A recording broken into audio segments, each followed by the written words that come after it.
Assalamualaikum warahmatullahi wabarakatuh.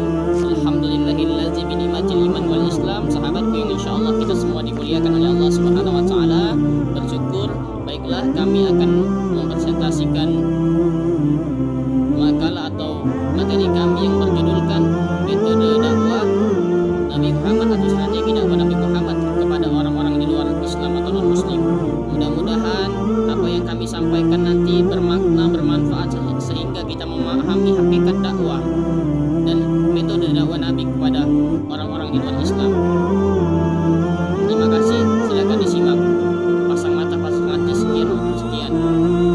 Mudah-mudahan bermanfaat. Assalamualaikum warahmatullahi wabarakatuh. Metode dakwah Rasulullah SAW dalam mendakwahkan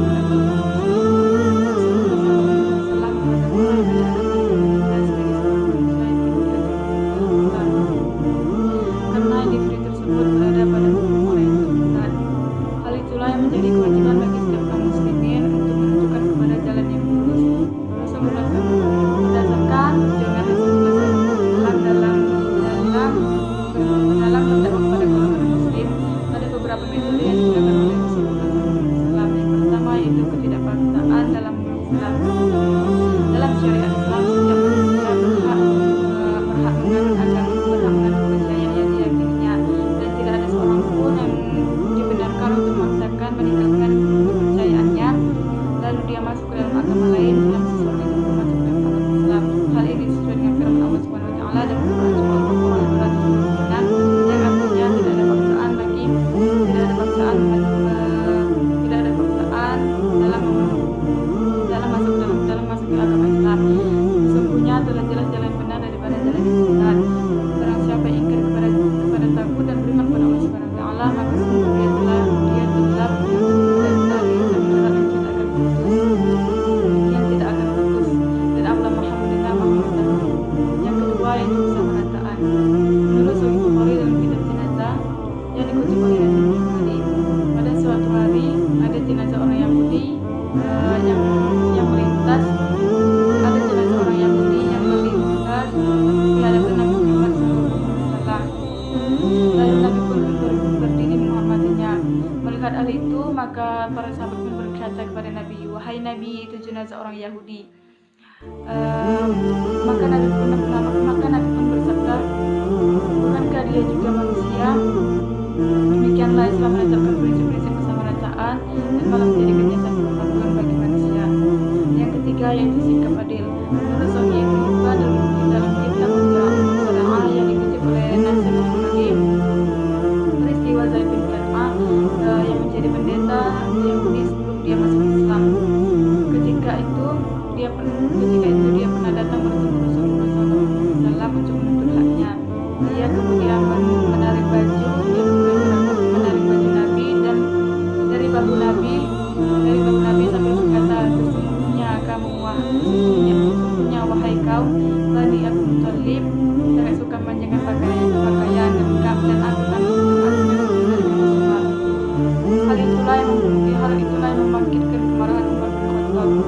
Maka Rasulullah SAW bersabda, "Ketahuilah Umar bahwa aku dan Zaid pernah menghadapi masalah yang lebih berat daripada ini. Kamu sepatutnya meminta aku untuk berikan haknya dengan sebaik mungkin, dan sepatutnya kamu memberi dia nasihat agar meminta haknya kepadaku dengan cara yang paling baik. Pergilah kamu wahai Umar, penuhi haknya. Adapun haknya yang masih tinggi cukup lagi, dan kamu tambahkan 30 jubah karena kamu telah menghalangi daripada haknya." Menurut Al-Baihaqi, sikap adil dari Nabi mulia inilah yang menjadikan Zaid bin San'ah masuk ke dalam agama Islam. Yang keempat yaitu sikap jujur. Menurut hadis riwayat Abu Dawud yang dikutip oleh Nasir Muhammadi, Khalid Walid meriwayatkan bagaimana Nabi Muhammad SAW bersikap jujur di dalam perang Khaybar. "Aku pernah berperang bersama Rasulullah SAW di Khaybar. Datang orang-orang Yahudi mengadu kepada baginda bahwa harusnya terlalu cepat merampaskan negara ternak mereka. Lalu Nabi pun memberi arahan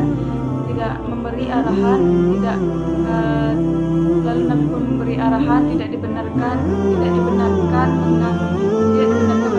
orang kafir, tidak dibenarkan mengambil harta orang kafir, tidak dibenarkan mengambil harta orang kafir muahid dengan tanpa haknya.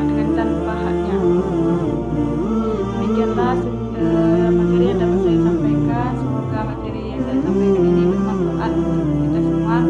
Wabillahi taufiq wal hidayah. Wassalamualaikum warahmatullahi wabarakatuh. Assalamualaikum warahmatullahi wabarakatuh.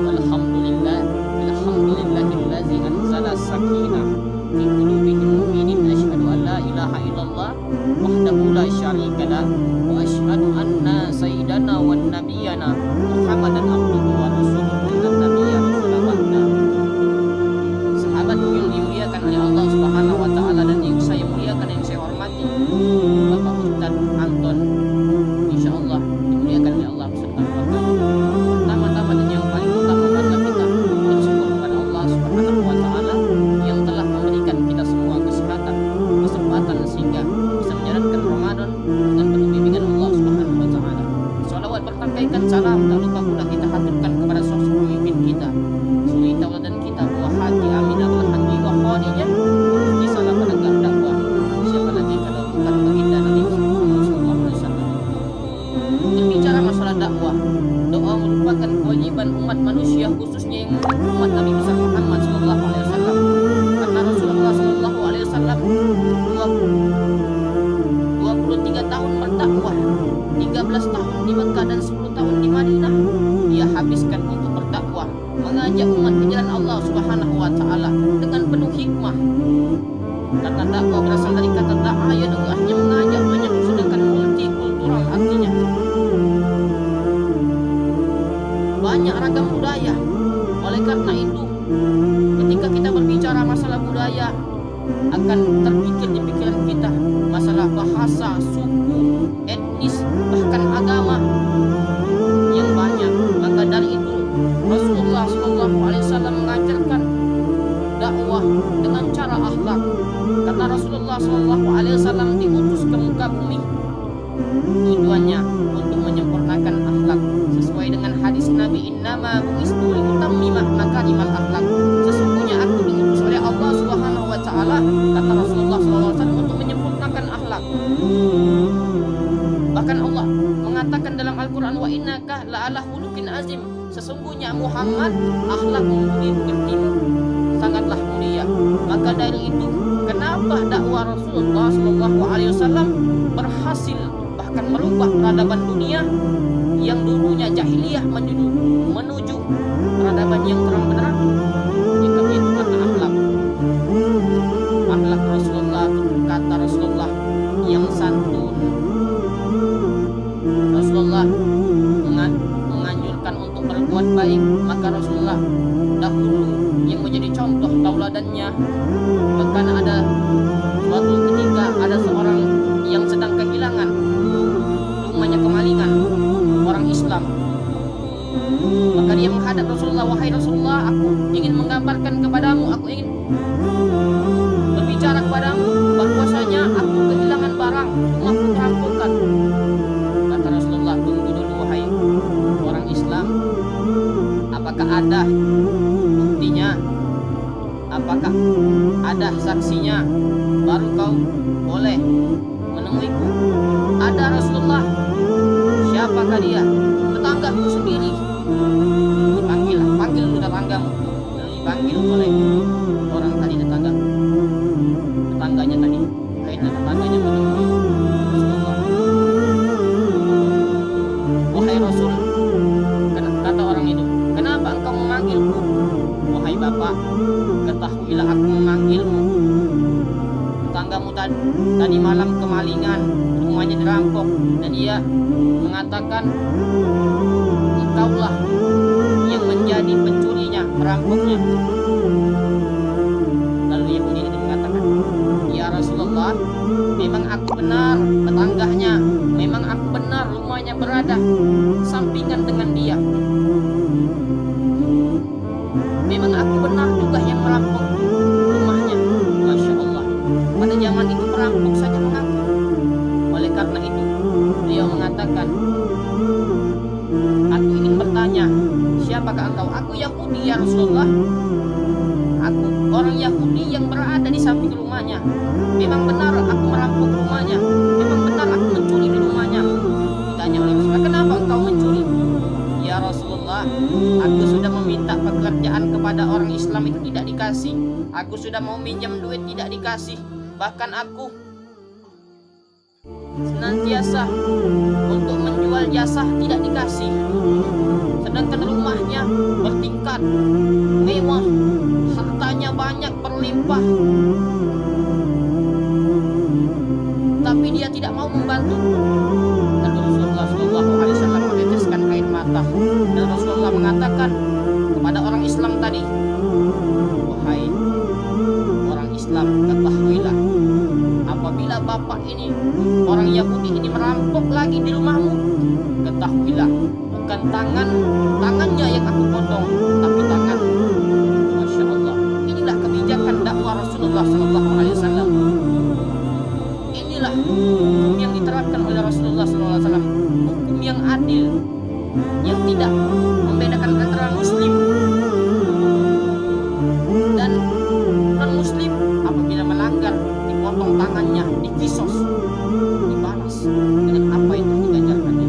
Maka itu orang Yahudi tadi mengatakan, ya Rasulullah, ketahuilah, aku tidak menemukan pemimpin seadil engkau.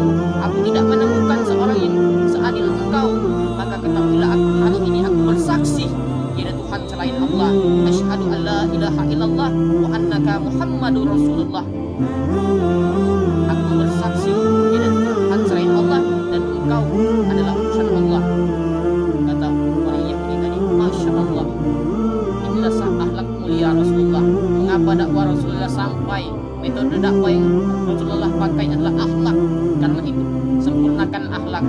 Betapa banyak orang yang bisa berbicara, pandai berbicara, namun akhlaknya jauh. Maka dari itu hendaklah kita mengajak orang, utamakanlah akhlak. Ayo kita sholat, maka kita perbaiki jadi sholat. Ayo kita sedekah, maka contohkanlah sedekah.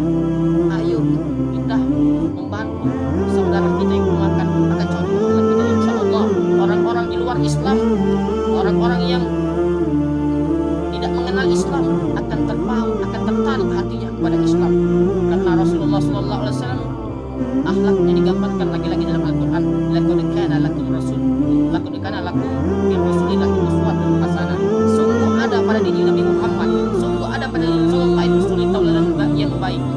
Maka dari contohlah Nabi Muhammad, kata Nabi Muhammad, pandangan Nabi Muhammad, semuanya ada di Nabi Muhammad. Di dakwah itu akan berhasil apabila kita benar-benar mengedepankan akhlak. Karena hal sepele, ayo kita sholat, kita contoh itu. Karena itu hal yang sepele, yang namanya akhlak bisa merubah dunia menjadi baik, laksana air yang mengalir.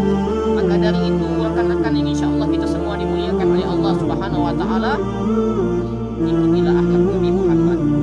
Jangan mengaku kita berdakwah untuk mengajak orang, tapi kita tidak mau merubah diri kita menjadi orang yang berakhlak, orang yang tutur katanya lembut. Karena itu marilah kita berdakwah, karena